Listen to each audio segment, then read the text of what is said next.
اللہ کی ذکر کی کیفیت اہل ذکر کے پاس سے نصیب ہوتی ہے، اور یہ جب نصیب ہو جائے تو پھر نسیان زائل ہو جاتا ہے۔ اور جب اہل اللہ کی مجلس سے بندہ دور ہٹ جائے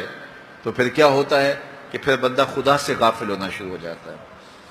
نمازیں چھوٹنے لگیں گی، سستی ہوگی، غیبت، برائیاں اور کیا کچھ زندگی کے اندر پیدا ہو جائے گا۔ وہ کسی زمانے میں ایک گاؤں کے مولوی صاحب کے بارے میں یہ خبر پہنچی کہ انہوں نے اسلام کو چھوڑ دیا ہے اور عیسائیت قبول کر لی۔ تو جو قریبی شہر کے علماء تھے انہیں بڑی تشویش ہوئی، تو علماء کا ایک گروہ ان کے پاس گیا اور جا کے کہا حضرت ماجرا کیا ہوا؟ انہوں نے کہا جی میں ایک دن نماز پڑھانے کے لیے صبح فجر کے وقت نکلا، ٹھنڈے پانی سے وضو کیا تھا، سنتیں پڑھنے کے بعد نماز میں ابھی وقت تھا تو میری آنکھ لگ گئی، تو اچانک اقامت ہوئی تو میں اٹھا اور مصلی کی طرف دوڑ پڑا۔ پھر مجھے خیال آیا کہ میں تو وضو کرنا ہے، لیکن میں مصلی پہ کھڑا ہو چکا تھا،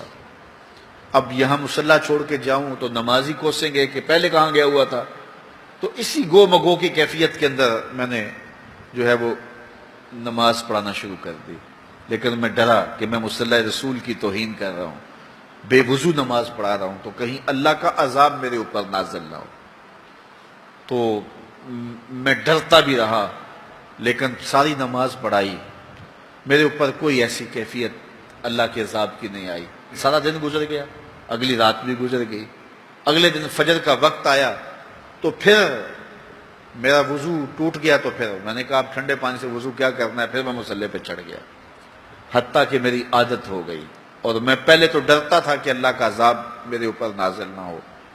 اور پھر یہ بھی خوف ختم ہو گیا۔ پھر ایک دن میں غسل کی حاجت سے تھا اور میں نے غسل کرنے کی بجائے فجر کی نماز پڑھا دی۔ اس دن میں دوبارہ ڈرا کہ کہیں اللہ کا عذاب نازل نہ ہو جائے، تو کہا سلام پھیرا تو میرے اوپر اللہ کا کوئی عذاب نازل نہیں ہوا، تو میں نے اسلام کو چھوڑ دیا کہ اسلام سچا دین ہوتا تو میں اتنی توہین کی ہے مصلی رسول کی، اتنی توہین کی ہے اللہ کے گھر کی، تو میرے اوپر کوئی عذاب آتا، تو میرے اوپر کوئی عذاب نہیں آیا، تو میں پھر واپس ہو گیا، تو میں عیسائیت قبول کر لیا۔ تو علماء نے کہا کہ تیرے اوپر کوئی عذاب نہیں آیا،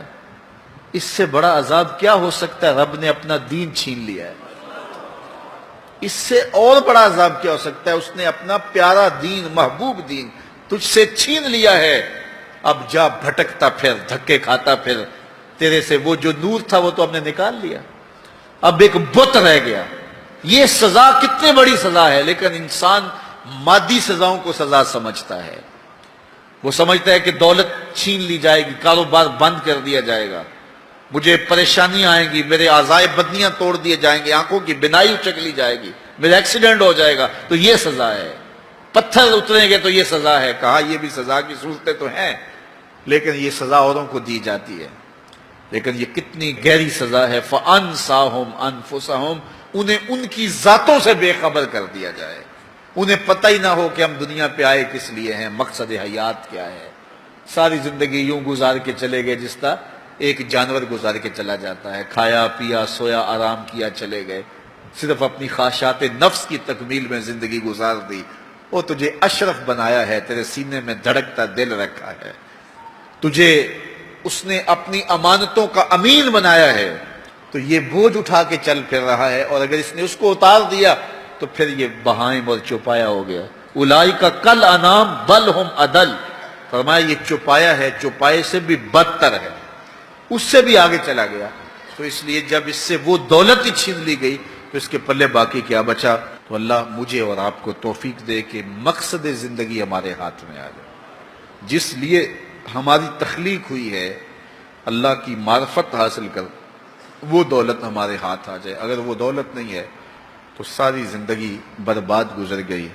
اس لیے خندق کھودتے صحابہ پر جب پیار آیا تو یہی کہا اللہم ان العیش عیش الآخرہ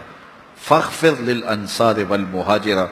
اے اللہ زندگی تو حقیقت میں آخرت کی زندگی ہے، میرے انصار کو بھی بخش دے، میرے مہاجروں کو بھی بخش دے۔ تو زندگی مانگی تو وہ آخرت کی زندگی مانگی۔ اللہ مجھے آپ کو اس مختصر زندگی کو یاد الہی میں گزارنے کی توفیق دے۔ ویڈیو دیکھنے کا بہت شکریہ۔ نیکی پھیلانے میں ہمارا ساتھ دیجیے، ویڈیو کو شیئر کر کے دوسروں تک پہنچائیے اور ثواب دارین کے مستحق بنیے۔